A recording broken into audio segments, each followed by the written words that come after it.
बिस्मिल्लाहिर्रहमानिर्रहीम। दोस्तों, bank of Khyber की जानिब से इंसाफ रोज़गार स्कीम के दूसरे मरहले का आगाज़ कर दिया गया है।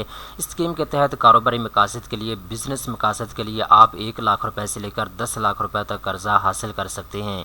इस वीडियो के अंदर मैं आपको डिटेल के साथ बताऊंगा आपको कितना कर्जा मिल सकता है, कितनी मुद्दत के लिए मिल सकता है, कौन कौन से कागजात की ज़रूरत होगी, आपने कर्जे के लिए अप्लाई कैसे करना है। सारी तफसीलात स्टेप बाय स्टेप इस वीडियो के अंदर आपको बताई जाएगी। तो चलते हैं वीडियो की तफसील में। सबसे पहले नंबर पे दोस्तों हम लोन डिस्कस करते हैं, कितना आपको मिल सकता है और कितनी मुद्दत के लिए मिल सकता है। दोस्तों, इसमें 4 मुख्तलिफ कैटेगरीज बनाई गई हैं। नंबर 1 कैटेगरी उन लोगों की है जो प्रोफेशनल लोग हैं, जिनके पास एजुकेशन भी है, स्किल्स भी है। तो आपको ज़्यादा से ज़्यादा जो कर्ज़ा मिल सकता है वो 10 लाख रुपए तक मिल सकता है। आपके बिज़नेस प्लान के मुताबिक जो आप बैंक को प्रोवाइड करेंगे, आपको 5 लाख रुपए से लेकर 10 लाख रुपए तक का कर्ज़ा दिया जाएगा according to the business plan. ठीक है। इसके बाद अगर आपके पास ज़्यादा एजुकेशन नहीं है लेकिन आपके पास कोई हुनर मौजूद है, कोई स्किल्स मौजूद है, एज अ इंडिविजुअल आप ज़्यादा से ज़्यादा 5 लाख रुपए तक कर्ज़ा ले सकते हैं अपने बिज़नेस प्लान के मुताबिक। इसके बाद अगर आप ख़वातीन हैं, फीमेल हैं और आप कर्ज़ा अपना बिज़नेस शुरू करना चाहती हैं और इसके लिए आपको कर्ज़े की ज़रूरत है, तो अगर आपके पास कोई स्किल्स मौजूद है तो आप जो है ज़्यादा से ज़्यादा 1 लाख रुपए तक कर्ज़ा ले सकती हैं। ठीक है। अगर आप इसको मज़ीद कारोबार को स्केल अप करना चाहती हैं या बड़े लेवल पे कारोबार शुरू करना चाहती हैं तो आपको 3 लाख रुपए तक कर्ज़ा मिल सकता है ख़वातीन को। इसके बाद कोई भी पाकिस्तानी जिसके पास कोई हुनर मौजूद है, कोई स्किल्स मौजूद है, जो कारोबार शुरू करना चाहते हैं, नया स्टार्टअप शुरू करना चाहते हैं, तो उसको 50,000 रुपये से लेकर 3 लाख रुपए तक का कर्ज़ा दिया जाएगा। ठीक है। तो ये 4 कैटेगरी में से जिस कैटेगरी में आप आते हैं आप लोन के लिए अप्लाई कर सकते हैं। दोस्तों, 3 साल के अंदर अंदर आपने माहाना किस्त के साथ कर्जे को वापस करना होगा। 3 महीने का आपको ग्रेस पीरियड दिया जाएगा। 3 महीने में आपने कोई भी किस्त जमा नहीं करवाने बैंक को। 3 महीने आप कारोबार शुरू करें, कारोबार को प्रॉफिट में लाएं। 3 महीने के बाद जो है आप 3 साल के अंदर अंदर माहाना किस्त के साथ सारे पैसे बैंक ऑफ खैबर को वापस करेंगे। अब दोस्तों बात आती है कौन कौन सा डॉक्यूमेंट्स की ज़रूरत होगी। तो इसको 2 कैटेगरी में डिवाइड किया गया है। नंबर 1 प्री अप्रूवल स्टेज के ऊपर आपको मंदरजा झैल कागजात की ज़रूरत होगी जो मैं आपको बताने वाला हूँ। नंबर 1 पे एप्लीकेशन फार्म आपको पुरकर का जमा करवाना होगा। शनाख्ती कार्ड की कॉपी आपको चाहिए होगी ज़ाती, और जो गारंटी के तौर पर बंदा आप मुहैया करेंगे उसके शनाख्ती कार्ड की कॉपी की आपको ज़रूरत होगी। इसके अलावा 2 तस्वीरें आपको चाहिए होंगी अपनी और आपके गारंटर की जो आपकी गारंटी दे रहा है। इसके बाद जो डिग्री, डिप्लोमा या कोई सर्टिफिकेट आपके पास है तो अटेस्टेड उसकी कॉपी आपको चाहिए होगी। इसके अलावा गवर्नमेंट की गारंटर सैलरी स्लिप जो है वो आपके पास होनी चाहिए। इसके अलावा जी जो बंदा आपकी गारंटी दे रहा है अगर वो सरकारी मुलाजिम है तो उसकी डिटेल वगैरह आपको चाहिए होगी, यानी जिस गवर्नमेंट के महकमे से उसका ताल्लुक़ है, ठीक है, वहाँ से मतलब उसका सारा जो है एक लेटर आपके पास होना चाहिए। वो बंदा कौन है, उसका नाम क्या है, किस डिपार्टमेंट से है, किस सूबे से है, सारी डिटेल वगैरह जो है उसके ऊपर लिखी होनी चाहिए। इसके बाद जो बंदा आपकी कहने के गारंटी दे रहा है उसका जो है सारा प्रूफ आपके पास होना चाहिए लेटर की सूरत में कि इस बंदे की माहाना आमदनी कितनी है और इसने किस चीज़ की गारंटी दी है आपके बारे में। ठीक है। तो उसके लिए बैंक जो है आपको स्टैम्प पेपर जारी करेगा, वो आपने अपने दरख्वास्त के साथ लगाना होगा। ठीक है। इसके बाद जब आपका कर्ज़ा जो है मंजूर हो जाएगा तो पोस्ट अप्रूवल स्टेज के ऊपर आपको चंद एक अदर कागजात की ज़रूरत होगी जिसमें एग्रीमेंट ऑफ फाइनेंस होगा। इसके अलावा जी पर्सनल गारंटी आपको चाहिए होगी। इसके अलावा जी और भी कुछ कागजात आपकी सिचुएशन को देख के बैंक आपसे डिमांड कर सकता है। अब दोस्तों बहुत अहम चीज़ें मैं आपको बताने वाला हूँ, ये हर पाकिस्तानी को सुननी चाहिए। किस किस मकसद के लिए आपको कर्ज़ा जो है वो मिल सकता है।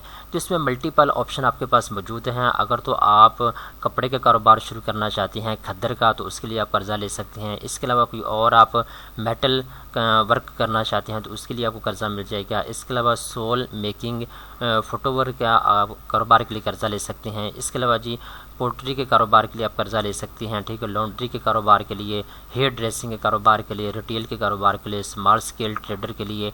इसके अलावा जी मुख्तलिफ ऑप्शन आपके पास मौजूद हैं एग्रीकल्चर मकसद के लिए। कोई और सब्ज़ियों का आपका बिज़नेस है या कोई और किसी भी टाइप का छोटा मोटा आप कारोबार शुरू करना चाहते हैं तो उसके लिए आप जो है कर्ज़ा ले सकते हैं।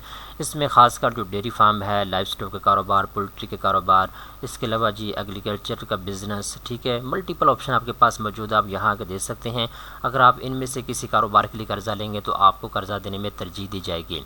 अब यहाँ पे इन्होंने क्राइटेरिया सेट किया है, ये जो कर्जा स्कीम है ये किन लोगों के लिए है और उनकी रिक्वायरमेंट्स क्या हैं, सारी तफसीलात यहाँ पे इन्होंने बता दी है। नंबर 1 पे ये कर्जा स्कीम सिर्फ़ और सिर्फ खैबर पख्तूनख्वा के जो जमशुदा इलाका जाते हैं, जिसको हम फाटा का इलाका बोलते हैं, जो अफ़गानिस्तान के सरहद के साथ लगता है, उन लोगों के लिए ये कर्जा स्कीम जो है बैंक ऑफ खैबर ने इंट्रोड्यूस करवाई है। ठीक है ना। तो पंजाब, सिंध, इसके अलावा बलूचिस्तान, ठीक है, इस्लामाबाद, आज़ाद कश्मीर के शहरी कर्जा नहीं ले सकते। इवन के खैबर पख्तूनख्वा सूबे के शहरी भी कर्जा नहीं ले सकते। इसमें सिर्फ जो जमशुदा इलाका जाते हैं, फाटा के इलाका जाते हैं, वहाँ के लोग जो है कर्जे के लिए अप्लाई कर सकते हैं। ठीक है। इसके अलावा जी आपका शनाख्ती कार्ड बना हुआ होना चाहिए अगर आप कर्ज़ा लेना चाहते हैं। आपके पास जो है एप्लीकेशन फार्म होना चाहिए। इसके अलावा आपकी जो 18 साल से लेकर 50 साल के दरमियान में होनी चाहिए।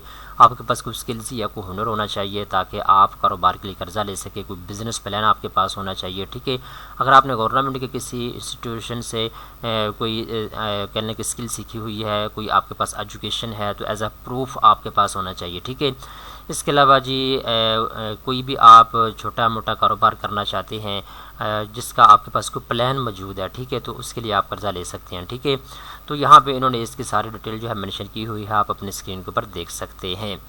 अब दोस्तों यहाँ पे नीचे इन्होंने डिस्ट्रिक्ट के नाम भी लिखे हुए हैं। ठीक है। बाजोर डिस्ट्रिक्ट है, इसके अलावा मोहम्मद डिस्ट्रिक्ट है, खैबर डिस्ट्रिक्ट है, ठीक है, औरंगज़ेब डिस्ट्रिक्ट है, इसके अलावा Kurram district, north Waziristan, south Waziristan, FR Peshawar, इसके अलावा FR Kohat, FR Bannu, FR Lakki Marwat, FR Tank, FRD I Khan. ठीक है।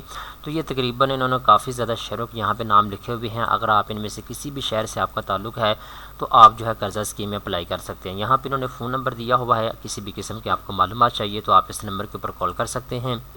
अब दोस्तों यहाँ पे नीचे आएँ तो यहाँ पे इन्होंने एप्लीकेशन फॉर्म भी दिया हुआ है। ठीक है। आप इसको जो है यहाँ से डाउनलोड कर सकते हैं। अब आपको जो एप्लीकेशन फार्म जो है वो बैंक ऑफ खैबर से भी मिल जाएगा। ऊपर आपको लिखा हुआ नज़र आ रहा है इंसाफ रोज़गार स्कीम बराए नए इंजाम शुदा इजला दरख्वास्त फार्म। ठीक है। तो ये एप्लीकेशन फार्म है, इसको आपने पुर करना है और बैंक ऑफ खैबर में आपने इसको जमा करवाना है। ठीक है। नीचे गारंटर के लिए जो वेरिफिकेशन फार्म है वो यहाँ पे दिया हुआ है, आपने इसे को भी डाउनलोड करना है, उसको भी आपने पुर करना है, उसको आपने जमा करवाना होगा। ठीक है। तो ये सारी तफसीलात जो मैंने आपको बता दी है, बैंक ऑफ खैबर की जानिब से जो दूसरे मरहले का आगाज़ कर दिया गया है। बेसिकली इस स्कीम का मतलब ये है कि आपको पता है 5 साल पहले या 6 साल पहले दहशतगर्दी का इलाका बहुत ज़्यादा शिकार हो गया था, लोगों के घर टूट गए थे, बिज़नेस बर्बाद हो गए थे, कारोबार डिस्टर्ब हो गए थे। तो उन लोगों को अपने कदमों के ऊपर खड़ा करने के लिए हुकूमत की जानिब से ये कदम उठाया गया था। तो बैंक ऑफ खैबर की वहाँ पर ब्रांचें मौजूद हैं, आप किसी भी ब्रांच में जाके कर्ज़े के लिए दरख्वास्त दे सकते हैं और आप अपना कारोबार जो है सेटअप कर सकते हैं। उम्मीद करता हूँ ये वीडियो आपको पसंद आई होगी। इस तरह की मज़ीद अच्छी मालूमात हासिल करने के लिए चैनल को सब्सक्राइब कर लें।